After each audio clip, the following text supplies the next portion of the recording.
Shalom, salam sejahtera dalam kasih Tuhan kita Yesus Kristus. Tentunya kembali patut kita bersyukur kepada Tuhan. Hari ini Tuhan masih berikan kesempatan bagi kita untuk hidup, kita bergerak, kita bernafas. Tentunya kita selalu berkata bahwa bukan karena kekuatan kita, tetapi semua karena anugerah Tuhan.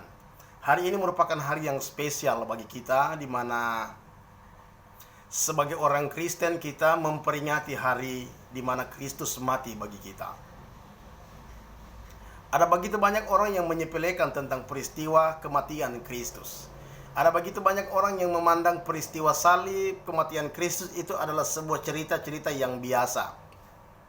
Tetapi kepada kita, peristiwa salib itu merupakan sebuah peristiwa spesial. Peristiwa salib itu adalah merupakan sebuah peristiwa yang istimewa, saudara-saudara.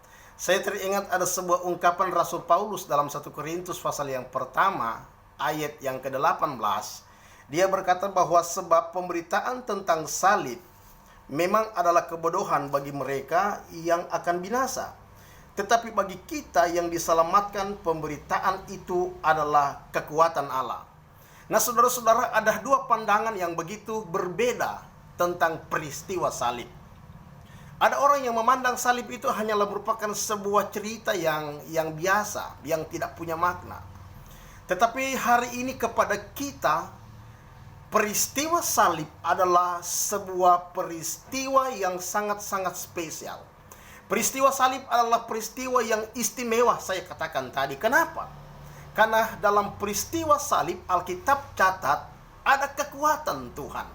Saya teringat ketika Tuhan disalibkan, saudara-saudara, maka dari 10 ungkapan atau kalimat yang disampaikan Yesus di atas kayu salib, ada sebuah kalimat yang begitu sederhana, yaitu sudah selesai. Kata sudah selesai itu dalam terjemahan bahasa Yunani dia menggunakan istilah tetelestai. Iya, tetelestai. Apa arti, apa maksud daripada ungkapan Yesus ini? Maksudnya adalah di mana dia telah memenuhi semua pekerjaan penyelamatan bagi manusia. Dia telah mencapai target akhir di mana dia telah mengangkat derajat kehidupan kita. Kenapa peristiwa salib merupakan sebuah peristiwa yang istimewa? Karena di atas saliblah Yesus mengubah kehidupan saya dan saudara. Di atas saliblah predikat dosa itu menjadi hamba kebenaran. Di atas saliblah kemiskinan itu jadi kekayaan. Di atas saliblah kutuk itu jadi berkat. Bahkan ada begitu banyak hal-hal yang spektakuler yang dikerjakan oleh Yesus ketika dia tergantung di atas kayu salib. Apa respon kita? Saudara-saudara, mari berikan yang terbaik untuk Tuhan. Ketika Tuhan telah mengangkat derajat hidup kita, Raja Daud berkata, dengan apa akan kubalas kebaikan Tuhan itu bagi hidup dalam hidupku. Pada bagian yang selanjutnya Daud berkata, aku akan mengangkat piala keselamatan.